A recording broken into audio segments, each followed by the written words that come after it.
Good morning. These are your Tribune highlights for Wednesday, January 14th, 2026, brought to you by your Daily Bahamas headlines, especially for people on the go and those who are visually impaired.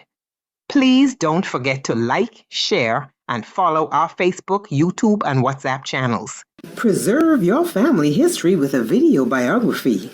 Ask your parents and grandparents to tell the story of their lives. A personal history is a priceless gift for family, friends, and generations to come. Contact Barbara Wilson at 457-3188. We begin this morning with the main story leading today's Tribune. A popular community institution in Andros has been destroyed by fire after residents were forced to battle the blaze themselves when no fire truck arrived. The Andros Fish Fry in Nichols Town was raised early yesterday morning as residents desperately used buckets of seawater and garden hoses to fight the flames. The Tribune reports that the island's fire engine was inoperable, once again exposing serious concerns about fire preparedness and emergency response on the Family Islands. Vendors watched helplessly as their stalls burned, many saying years of investment and livelihood were lost in a matter of hours.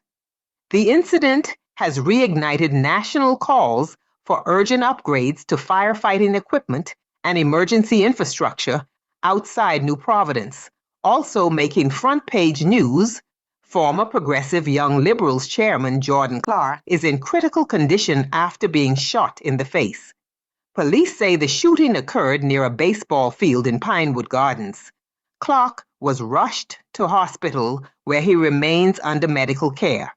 The incident has sparked an outpouring of concern and renewed calls for stronger action to curb gun violence. In politics, senior PLP figures are urging Prime Minister Philip Davis not to rush into calling an early general election. Party insiders say there is still more work to be done before going to the polls, with some cautioning against premature political timing, while others believe the government should focus on completing its legislative agenda. Meanwhile, opposition leader Michael Pintard is sharply criticizing the government's decision to remove value-added tax on food items, branding it April Fool's economics.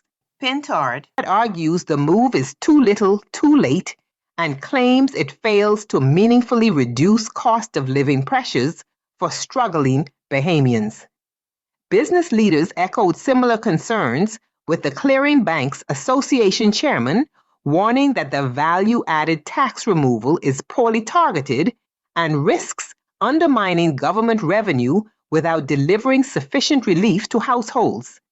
In business news, retailers are warning of headaches as they scramble to reprice thousands of items ahead of the value-added tax change, with some stores saying there is no guarantee all savings will be reflected immediately on shelves. At the same time, the government is seeking approval for a nearly $30 million loan from the Caribbean Development Bank to fund water and sewerage upgrades across several islands, including New Providence, Andros, Abaco, Eleuthera, Crooked Island, and Rum Cay. Turning to international news, hospital officials and nurses in New York have failed to reach an agreement on the second day of the city's largest nursing strike in decades, while former U.S. President Donald Trump is pressing Iran with new tariff threats that could drive up prices for American consumers. In the courts, a pilot has been granted bail on drug charges but banned from flying internationally. In another high-profile case, a Bahamas Union of Nurses official says she was traumatized after being robbed in broad daylight. Several other court matters are also making headlines, including theft, drug, and assault cases. Now to the editorial.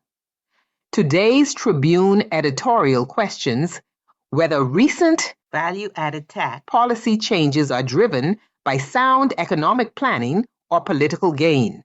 It warns that poorly targeted tax relief risks weakening public finances while failing to address deeper structural problems and urges leaders to focus on evidence-based policy rather than short-term political appeal.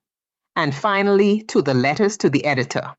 One letter criticizes the increasing use of harsh language in public life, arguing that shouting toughness does not equate to real leadership.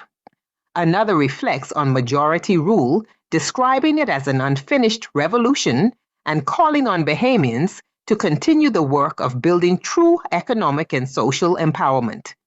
Before we close, we invite you to purchase a copy of today's Tribune or visit tribune242.com to read the full articles and additional stories in today's edition. As we leave you, remember this: staying informed empowers citizens and strengthens democracy. That's your Tribune highlights for today. Enjoy your day, be blessed, and be a blessing. Preserve your family history with a video biography. Ask your parents and grandparents to tell the story of their lives. A personal history is a priceless gift for family, friends, and generations to come. Contact Barbara Wilson at 457-3188.